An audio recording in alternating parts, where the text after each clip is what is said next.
Hello student, इस lecture में हम क्या देखने वाले हैं? National parks, wild life sanctuaries, biosphere reserve क्या होते हैं, डेफिनेशन क्या है इनकी, डिफरेंस क्या है इनके बीच में, हर चीज़ को बिल्कुल डिटेल स्टडी करेंगे। तो चलिए स्टार्ट करते हैं। Biodiversity is the greatest treasure we have. Its diminishment is to be prevented at all cost. हर हालत में बायोडाइवर्सिटी को बचा के रखो। बायोडाइवर्सिटी हमारे लिए एक खजाने की तरह है। बायोडाइवर्सिटी होता क्या है? जैव विविधता कहते हैं इसको हिंदी में।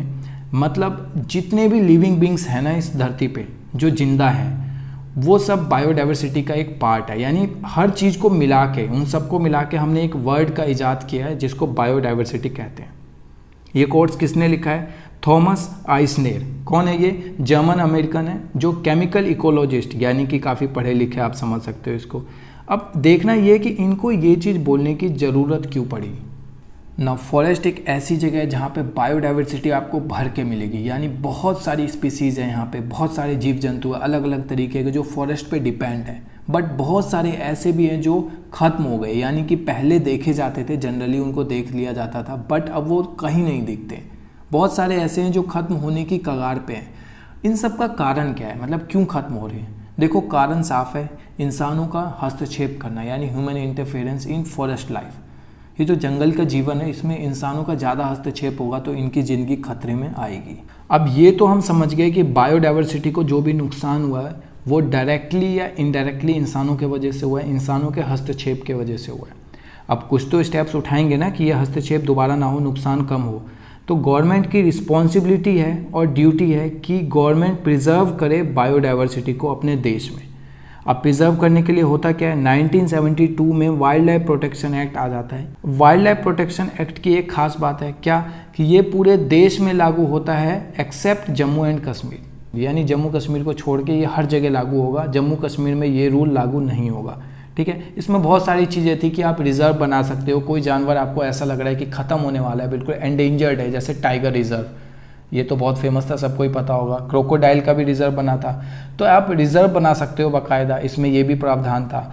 आपके अपॉइंटमेंट होंगे एक दो के, जो रिस्पॉन्सिबिलिटी लेगा कि कल को अगर इनके लॉ नहीं मानता है कोई आदमी तो उस पर क्या कार्रवाई की जाएगी। इसमें देखो मेनली 6 स्केड्यूल भी बनाए गए थे। ये स्केड्यूल इस तरीके से, जैसे जैसे हम इसमें नीचे जाते जाएंगे प्रोटेक्शन लेवल कम होता जाएगा। प्रोटेक्शन लेवल के हिसाब से 6 स्केड्यूल बनाए गए थे। ठीक है, स्केड्यूल फर्स्ट में क्या कहता है? It covers endangered species that need rigorous protection.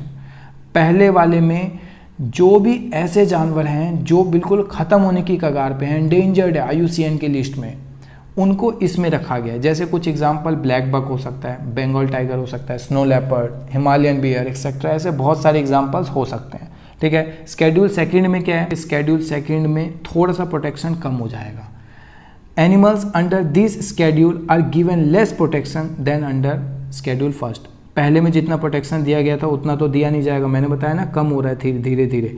तो यहाँ पे ऐसे जानवरों को रखा गया, ख़त्म तो हो रहे हैं बट एकदम से अभी ख़त्म नहीं होंगे, हैं इतनी मात्रा में हैं कि बचे रहेंगे अभी। जैसे Himalayan bear, jackals, Indian cobra, flying squirrel, king cobra, तो ये सब ऐसे थे जिनको स्केड्यूल सेकंड में रखा गया कि ख़त्म तो हैं लेकिन इतने नहीं हैं कि इतनी टेंशन लेने की ज़रूरत है अभी। स्केड्यूल थर्ड फोर्थ में क्या है? Species that are not endangered included. ऐसे स्पीसीज जो एंडेंजर्ड नहीं है, यानी बिल्कुल ख़त्म नहीं होने वाले, अभी हैं, चलेंगे।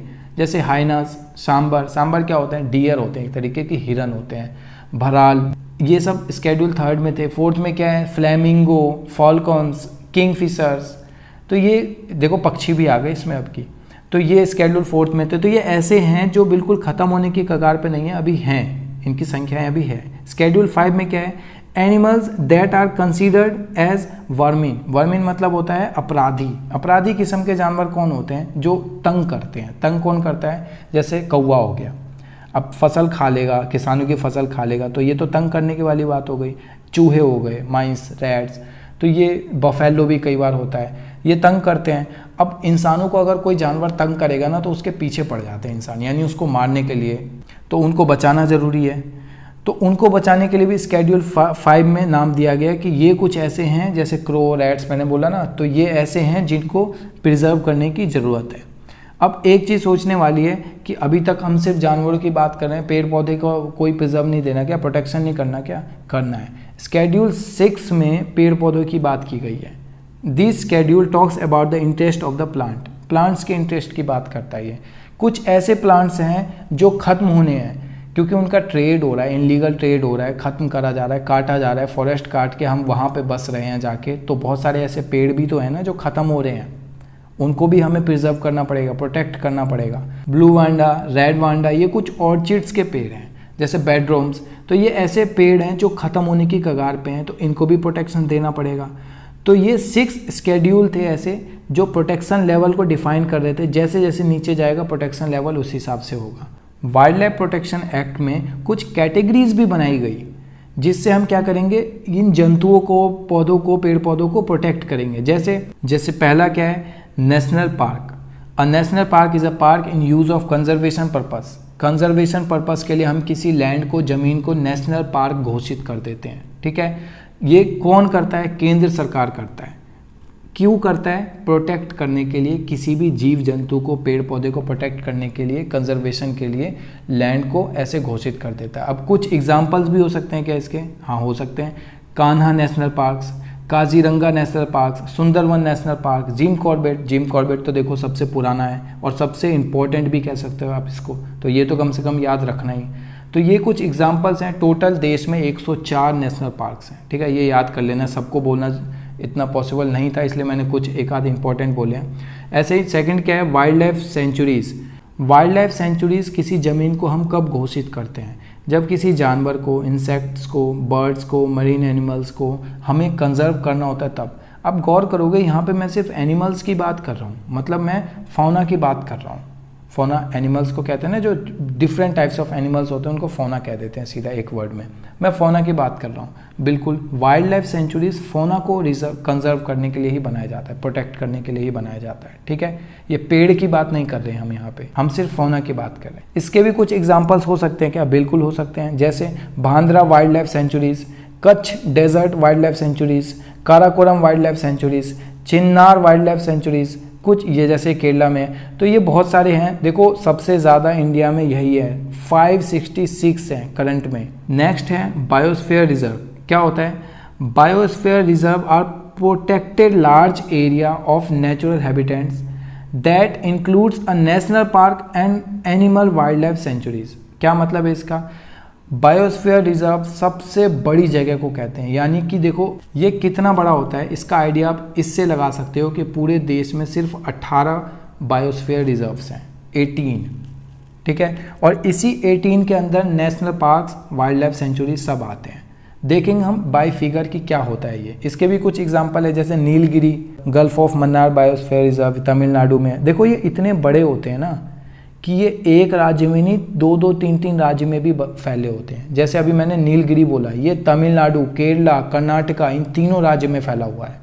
गल्फ ऑफ मन्नार तमिलनाडु में है, नंदा देवी उत्तराखंड में है, सुंदरवन वेस्ट बंगाल में है, मानस बायोस्फीयर रिजर्व असम में है। तो ये कुछ इसके एग्जाम्पल्स थे। पूरे देश में सिर्फ 18 हैं ये, तो इसकी गिनती बहुत कम है। इसके एग्जाम्पल्स बोलना आसान भी था थोड़ा सा। बाकी फोर्थ क्या है? फोर्थ है conservation reserve and community reserve. क्या मतलब है इसका? होता क्या है ये? देखो कई बार क्या होता है ना कि आपने यहाँ पे एक नेशनल पार्क या फिर बायोस्फीयर रिजर्व बना दिया या वाइल्ड लाइफ सेंचुरी बना दिया, एक यहाँ पे बना दिया, बीच में ना कोई एक ऐसी जगह थी जो एक प्राइवेट लैंड था, गवर्नमेंट का लैंड नहीं था। लेकिन अब ये तो पूरा बनाना पड़ेगा ना, ऐसा तो है नहीं कि ये बना देंगे और ये बना देंगे उससे हो जाएगा। आधा आधा तो बना नहीं सकते।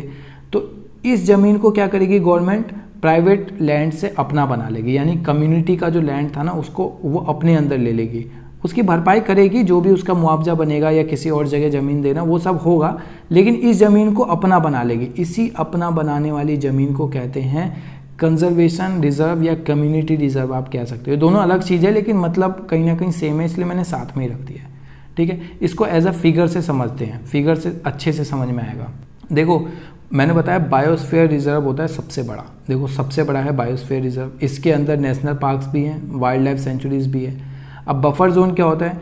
ये इतना बड़ा था, इसमें दो ये ब्लू वाले देख रहे हो अब, ये कुछ ऐसी जगह हैं जो प्राइवेट लैंड था, यानी कि नॉर्मल इंसान का, गवर्नमेंट का नहीं है ये जगह। तो अब सिर्फ इसके लिए, इतनी ज़मीन के लिए बायोस्फीयर रिजर्व का तो पूरा रूल ख़राब हो जाएगा। तो क्या करती है गवर्नमेंट, इन ज़मीन को अपने अंदर ले लेती है, भरपाई करने के लिए जो भी पैसा देना हो या जो भी जैसे डील करना वो करती है, लेकिन इन ज़मीन को अपने अंदर ले लेती है। ठीक है, इसको कहते हैं बफर जोन, यानी कि ये एक तरीके का कम्युनिटी लैंड था बट अब गवर्नमेंट के पास आ चुका है। अब नेक्स्ट क्या है, नेक्स्ट तो देखो हम इनके डिफरेंस पढ़ेंगे, difference between wild life sanctuaries, national parks and biosphere reserve. Wild life sanctuaries का क्या है कि कंजर्वेशन ऑफ फोना, हमने अभी देखा था, फोना मतलब होता है जीव जंतु, पेड़ को छोड़ के जीव जंतु जो है ना सब फोना कहलाते हैं। ठीक है, चाहे वो एक बटरफ्लाई भी क्यों ना हो वो भी फोना में आएगा, रेप्टाइल, बटरफ्लाई, पानी का, जमीन का, सब जानवर फोना में कहलाएंगे। तो ये वाइल्ड लाइफ सेंचुरी क्या करता है, फोना को कंजर्व करता है, बस यहाँ पे पेड़ को कंजर्व नहीं करता। लेकिन जब हम बात करते हैं नेशनल पार्क की, ये फ्लोरा, फोना, लैंडस्केप, हिस्टोरिकल ऑब्जेक्ट्स एक्सेट्रा हर चीज़ की प्रोटेक्शन देता है, हर चीज़ को प्रोटेक्ट करता है। वहीं पे बायोस्फीयर रिजर्व क्या है, बायोस्फीयर रिजर्व बहुत बड़ा है। ठीक है ना, ये पूरे इकोसिस्टम को प्रिजर्व करता है। इकोसिस्टम यानी कि जो भी है, पेड़ हैं, पौधे हैं, इंसान है, जो भी लिविंग बींग्स होते हैं ना, सबको ये प्रोटेक्ट करता है। Preserve the biodiversity of the specific area, अपने स्पेसिफिक एरिया में पूरे बायोडाइवर्सिटी को कंजर्व करता है, यानी प्रिजर्व करता है। ठीक है, बचाव करता है, सुरक्षा देता है। नेक्स्ट क्या है कि there are no fixed boundaries. Wildlife sanctuary एक अकेला ऐसा है जिसकी बाउंड्रीज फिक्स नहीं होती। देखो जानवर है, जानवर तो कहीं इधर भी जा सकते हैं, इधर भी जा सकते हैं, इधर भी जा सकते हैं, तो इसकी कोई बाउंड्रीज फिक्स नहीं है, कहीं पे भी जा सकते हैं जानवर। लेकिन नेशनल पार्क में बाउंड्रीज फिक्स होती है, बायोस्फीयर रिजर्व में बाउंड्रीज फिक्स होती है। It is open to the general public, general public यानी आम आदमी इसमें जा सकता है, वाइल्ड लाइफ सेंचुरीज में घूम सकता है, वहाँ पे फोटो खींच सकता है, जो मर्जी मजे कर सकता है, लेकिन नेशनल पार्क में नहीं जा सकता without permission. Not usually open to the general public, general public के लिए ये बिल्कुल भी ओपन नहीं होता ऐसे विदाउट परमिशन। परमिशन लेके आप जाते हो फिर कोई बात नहीं, फिर आप जा सकते हो। Biosphere reserve is divided into core, buffer and manipulation zone.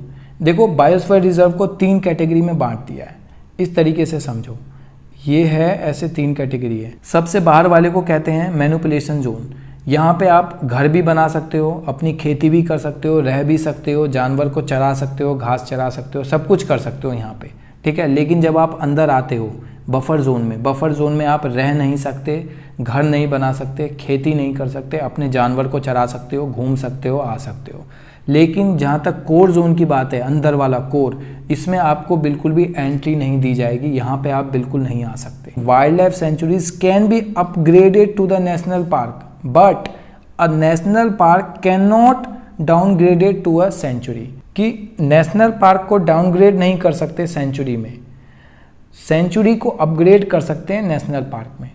ठीक है, यानी कि जिसमें कम प्रोटेक्शन है अभी उसको ज़्यादा प्रोटेक्शन वाली जगह बना सकते हैं, लेकिन जहाँ पे ज़्यादा प्रोटेक्शन है उसको कम प्रोटेक्शन वाली जगह में नहीं कन्वर्ट कर सकते। ठीक है, और जहाँ तक बायोस्फीयर की बात है, ये तो बहुत बड़ा एरिया है खुद में ही, मैंने बताया ना 18 है सिर्फ पूरे देश में, तो ये तो पूरा बहुत बड़ा एरिया है। पूरे देश में 556 वाइल्ड लाइफ सेंचुरीज हैं, 104 नेशनल पार्क्स हैं और 18 बायोस्फीयर रिजर्व्स हैं। ठीक है, तो ये इसकी कुछ बेसिक डिफरेंस थे जो हमें देखना ज़रूरी था। उम्मीद है आपको समझ में आया होगा, अगर नहीं समझ में आया तो पूछो कमेंट सेक्शन में क्या समझ में नहीं आया। नेक्स्ट वीडियो देखो, इन सब पे पर्सनल वीडियो आएगी। यहाँ पे मैंने बहुत सारे एग्जांपल्स नहीं लिए थे, कौन सा कहाँ पे है नेशनल पार्क, कौन सा नेशनल पार्क कहाँ पे है, कितना इंपॉर्टेंट है, इन सब के बारे में हम हर किसी की वीडियो अपनी एक अलग लाएंगे, उसमें पढ़ेंगे। डिस्क्रिप्शन में मैं उनका लिंक दे दूंगा, अगर आपको देखना हो तो आप वहाँ से देख सकते हैं। उम्मीद है आपको समझ में आया होगा।